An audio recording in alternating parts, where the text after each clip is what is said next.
This video is sponsored by SPO Digital Marketing. இந்த platform வந்து எல்லாருக்குமே கிடைக்காது. கிடைக்கிற வாய்ப்பை வந்து யூஸ் பண்ணிக்கோங்க. ஏன் அப்படின்னா இதிலே வந்து நம்ம கற்றுக்கவும் செய்யலாம், ஒர்க் பண்ணி ஏர்ன் பண்ணவும் செய்யலாம். அது எப்படின்னா, ஒருத்தங்க வந்து இதில் ஜாயின் பண்ணுறது மூலயமா கோர்ஸ் படிக்கிறதுக்கு ஆஃபர் கொடுப்பாங்க. அந்த கோர்ஸை நம்ம படித்து மினிமம் 1500லேருந்து மேக்ஸிமம் 21,000 வரைக்கும் நம்ம ஏர்ன் பண்ணலாம். இதுக்கு நம்ம என்ன பண்ணணும் அப்படின்னா, இதில் இவங்களோட வாட்ஸ்அப் நம்பர் கொடுத்துருக்காங்க 9994104160. இந்த நம்பருக்கு உங்களோட நேம் அண்ட் எஜுகேஷனல் குவாலிஃபிகேஷனை நீங்கள் வாட்ஸ்அப் பண்ணினா அவங்க உங்களை காண்டாக்ட் பண்ணுவாங்க. ஸ்கிப் பண்ணாதீங்க. பெரிய தப்பு. தினம் 300 ரூபாய் சம்பாதிக்க அரிய வாய்ப்பு. இன்ஸ்டாகிராம், ஃபேஸ்புக் பயன்படுத்த தெரிந்தால் போதும். Content post and content publishing மூலமா தினம் 300 ரூபாய் சம்பாதிக்கலாம். இந்த வேலை செய்ய 5 நிமிடம் போதும். Work training support, group communication support, all language customer live chat support, முக்கியமா சொந்தமா ஒரு பிசினஸ் ஸ்டார்ட் பண்ற அளவுக்கு உங்களால கற்றுக்கொள்ளவும் முடியும், சம்பாதிக்கவும் முடியும். இந்த வேலை வாய்ப்பு வழங்குவது 5 வருடத்திற்கு மேல ரன் ஆகிட்டு இருக்க நம்ம தமிழ்நாட்டு company school of business organisation private limited. மேலும் விவரங்களுக்கு டிஸ்கிரிப்ஷன்ல கொடுத்திருக்க நம்பருக்கு வாட்ஸ்அப் பண்ணுங்க. இப்போ நம்ம வந்து பானிபூரி செய்கிறதுக்கு தேவையான பொருள் எல்லாமே எடுத்து வச்சுருக்கிறோம். இப்போ வந்து என்னென்ன பொருள் தேவைன்றதை நம்ம முதல்ல பார்த்துக்கலாம். 2 உருளைக்கிழங்கு தேவை. அதுக்கப்புறமேல்ட்டு 1 கப்பு புதினா, 1 கப்பு கொத்தமல்லி, அதுக்கப்புறம் 3 பச்சை மிளகாய், 1 துண்டு இஞ்சி, மிளகு, ஜீரகம். மிளகு வந்து 1/4 ஸ்பூன் போதும். அதுக்கடுத்து 1 லெமன்.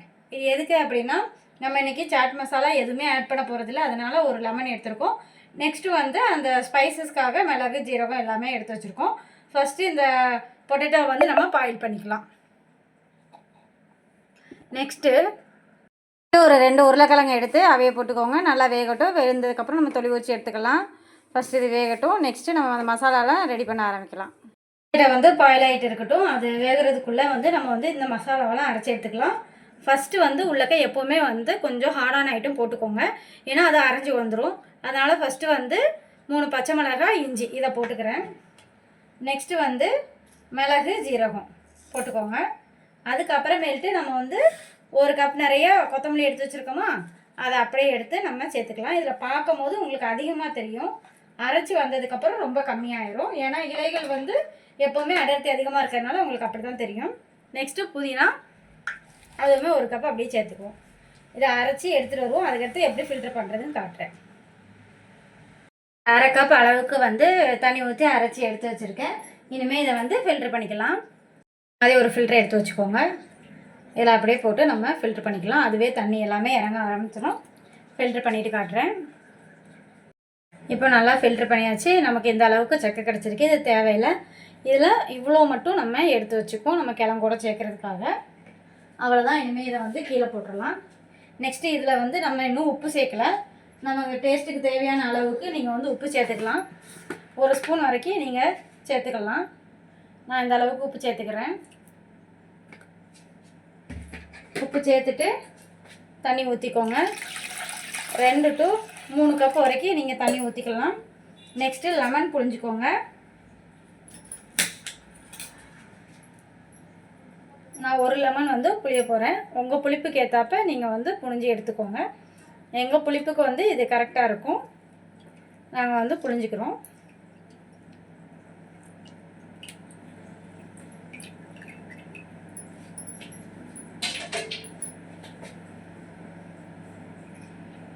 ஏன்னா நம்ம காரத்துக்கு ஏற்றாப்ப புளிப்பு சேர்த்தா தான் நமக்கு காரம் தெரியாமல் இருக்கும். அதனால தான் 1 லெமன் சேர்த்தாச்சு. நெக்ஸ்ட்டு நமக்கு வந்து இதில் புளிப்பு எல்லாமே வந்து கரெக்டாக இருக்கான்னு பார்த்துக்கோங்க. வேணும் அப்படின்னா இன்னும் கொஞ்சம் தண்ணி கூட சேர்த்துக்கலாம்.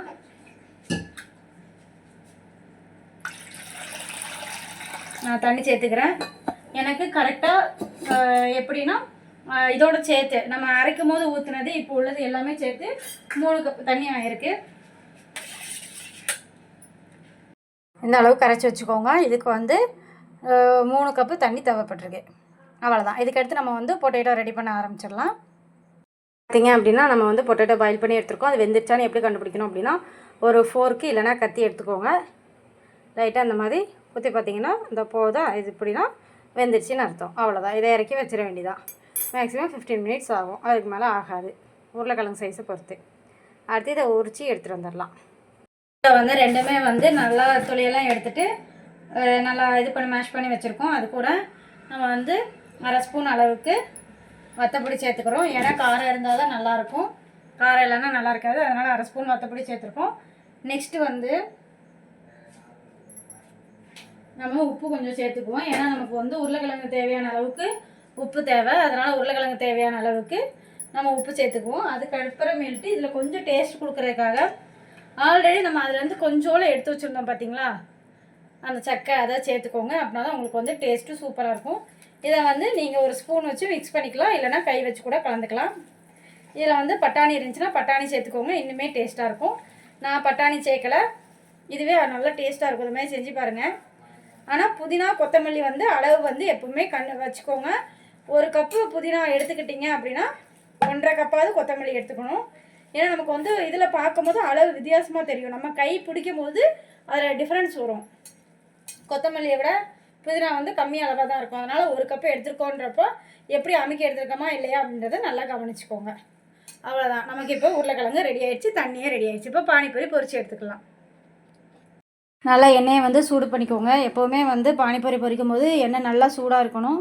கொஞ்சம் வந்து எண்ணெய் சூடு கம்மியாக இருந்தால் கூட உங்களால் நல்லா பொரிக்க முடியாது. அதனால் நல்லா சூடாகட்டும். சூடாகிறதாண்டி வெயிட் பண்ணிவிட்டு அதுக்கப்புறம் பொரிக்க ஆரம்பிங்க. இப்போ நம்ம இந்த பானிபூரியெல்லாம் போட்டுக்கலாம். ஒன்று ஒன்றா போடனாலும் போட்டுக்கலாம், இந்த மாதிரி மொத்தமாக போடனாலும் போட்டுக்கோங்க. பாருங்கள், அதுவே வந்து நல்லா வெந்ததுக்கப்புறம் மேலே வர ஆரம்பிக்கும். இது வந்து ரெடிமேட் பாப்கார்ன் தான், பார்த்திங்களா மேலே வருதா. அதுக்கப்புறமேல்ட்டு அதுவே வெந்ததுக்கப்புறம் அதுவே ரொட்டேட் ஆகி திரும்ப ஆரம்பிக்கும். திரும்பினதுக்கப்புறமேல்ட்டு நீங்கள் திருப்பி விட்டீங்க அப்படின்னா போதும். இல்லைனா 2 பக்கமும் வெந்திருக்காது. நீங்கள் அதிகமாக போட்டிங்க அப்படின்னா ஹை ஃப்ளேம்லேயே வச்சுக்கோங்க, இல்லை அப்படின்னா லோ ஃப்ளேமுக்கு வச்சுக்கோங்க. நல்லா 2 பக்கமும் ஒரே அளவாக வெந்து வரட்டும். எண்ணெய் சூடேற முன்னாடி போட்டுறாதீங்க. நல்லா சூடேறின அப்புறம் போட்டிங்க அப்படின்னா உங்களுக்கு பானிபூரி ரெடி ஆயிரும். அதை எடுத்து ஒரு பாத்திரத்தில் நீங்கள் மாற்றி வச்சுக்கலாம். நிறைய போட்டு விட்டிங்க அப்படின்னா அதுவே மேலே வந்து அதுவே திரும்பிடும். நமக்கு எடுக்கிறது மட்டும்தான் வேலை. இதுங்களா மேலே வந்துடுச்சா, மேலே வந்துச்சு, அதுவே திரும்பிடுச்சு. நம்ம லைட்டாக ஓரமாக இருந்துச்சுன்னா மட்டும் நம்ம திருப்பி விடணும். மற்றபடி ரெடி ஆகிடுச்சு. அவ்வளோதான், எடுத்து வச்சுக்கலாம். ஏன்னா நமக்கு பானிபூரியை நம்ம பொரிச்சு எடுத்தாச்சு. இப்போ அதை வந்து எடுத்து பார்த்திங்களா இந்த இடத்துல இந்த ஓட்டை போட வருதா, ஓட்டை போட்டுக்கோங்க. நெக்ஸ்ட்டு அது கூட வந்து பொட்டேட்டோ எடுத்து வச்சுருக்கோமா, இந்த பொட்டேட்டோ வச்சுக்கோங்க. வச்சுட்டு இந்த தண்ணி இருக்கா நல்லா கலக்கி விட்டுக்கோங்க. ஒவ்வொரு நேரமும் கலக்கி விட்டுட்டு இந்த மாதிரி உங்களுக்கு எவ்வளோ வேணுமோ 1 ஸ்பூனோ எவ்வளவோ போட்டுட்டு 2வது நீங்கள் வந்து வெங்காயம் ஆட் பண்ணிக்கோங்க. அவ்வளோதான். பார்த்தீங்களா, சுவையான பானிபூரி ரெடி. மேலும் இது மாதிரி வீடியோ வேணால் பார்த்தீங்கன்னா சுவையான டேஸ்டியான பானிபூரி ரெடி. மேலும் இதே மாதிரி வீடியோ வேணால் மதிகமா யூடியூப் சேனல் லைக் பண்ணுங்கள், ஷேர் பண்ணுங்கள், சப்ஸ்கிரைப் பண்ணுங்கள். தேங்க்யூ.